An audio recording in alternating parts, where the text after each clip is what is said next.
Hey guys, I know it's been a couple of weeks since I've done a video. Weather hasn't been too cooperative here and things just got really busy. I apologize.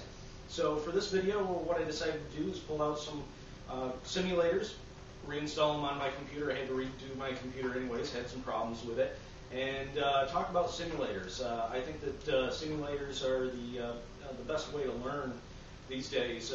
It saves a lot of crashes, a lot of money, and a lot of time.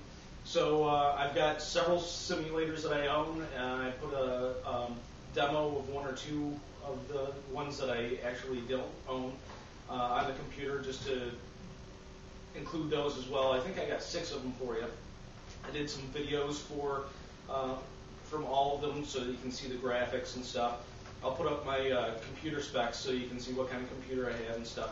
And I had a couple of general questions about simulators and stuff. One was if it comes with hardware, and certain software does come with hardware.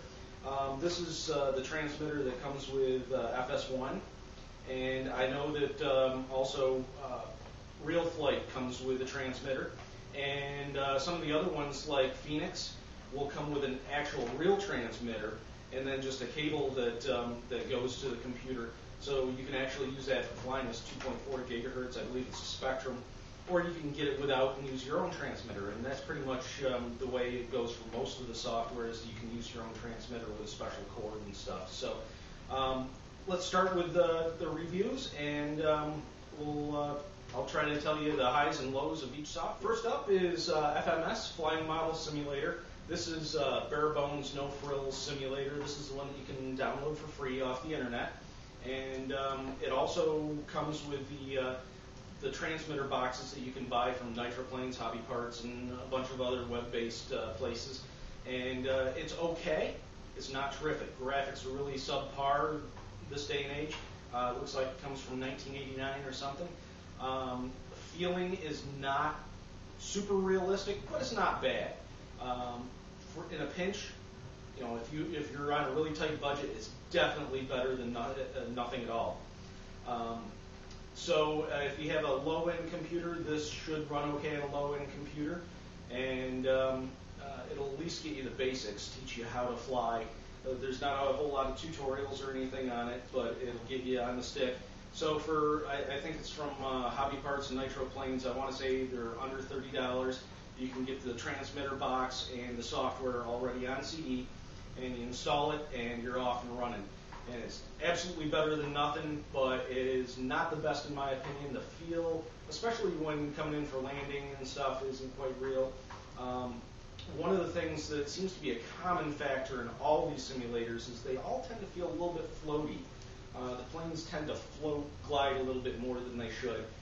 There's one or two exceptions to that, being Phoenix, which is pretty decent, and also Real Flight is pretty decent in that aspect. It feels a little bit more real. The other ones feel a little bit floaty. So anyways, here's the video of FMS.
software called Clearview, and this one I really like. It's a budget title. I want to say it goes for about $39, and it actually does a really good job of simulating flight. And I don't own the full version of this, but I did download the demo, and what you'll see here is the demo. Graphics are pretty decent, not super high end, but if you're on a budget, it's pretty decent. Planes feel a little bit floaty. The one thing I do like about it is the way that the grass feels when you land on the grass field and stuff. It feels about real. The bounce seems about right. The drag seems about right. So overall, it's a step up from FMS, definitely, and still a good choice if you're on a budget.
Okay, the next simulator up is Aerofly.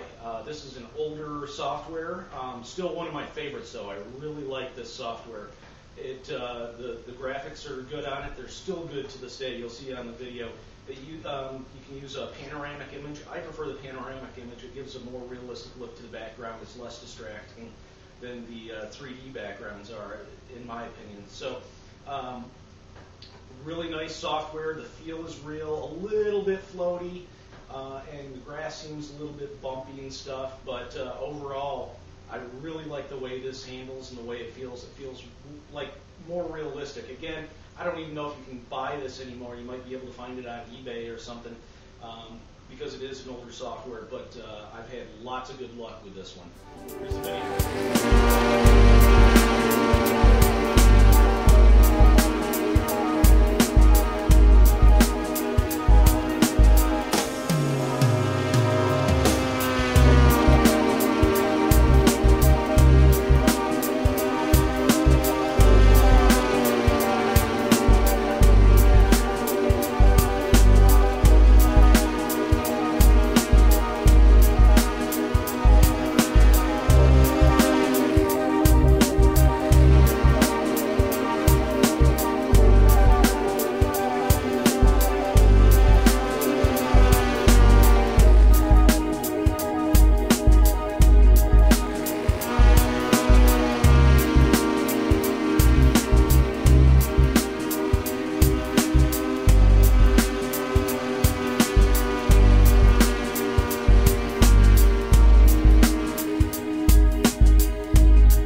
Simulator called FS1. This is version 1.1. I see that they're now out with version 1.2. The one thing that I didn't like about this software was the support that they had for it.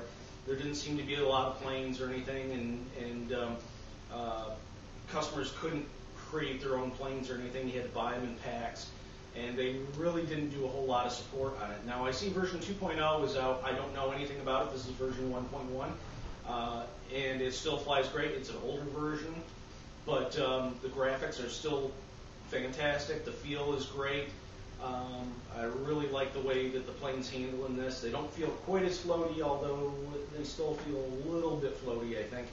But overall, I really like this software. If you can find the version 1.1 with the transmitter someplace on eBay or something, definitely pick it up. It's well worth it.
Phoenix 3.0, and this seems to be one of the most popular softwares, simulator softwares out there right now, and I can see why. The feel is fantastic.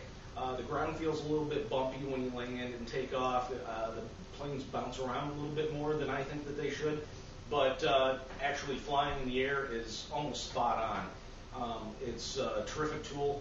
The graphics are terrific again. Again, the panoramic images are fantastic.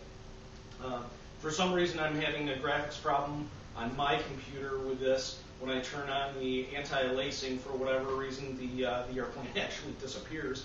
It also shows us the prop and the canopy, which is kind of interesting. So I have to leave the anti-lacing off, which kind of gives it some rough edges and stuff on the plane, but it's not that bad.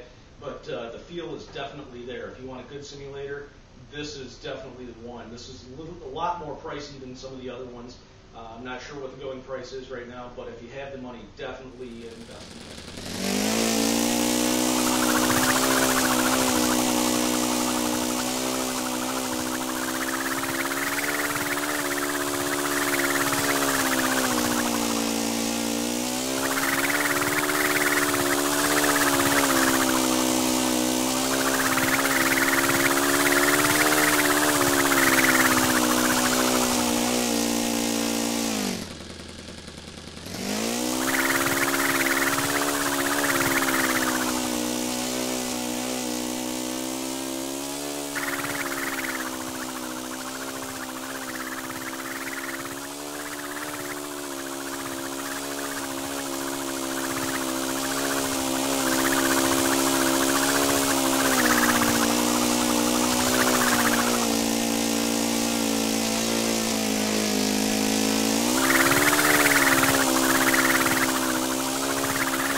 video is of Real Flight 4.5. This, by far, is my favorite of the simulators. The graphics are fantastic. You need a pretty beefy computer to run it, but with the details cranked all the way up, it just looks fantastic. And the feel is spot on.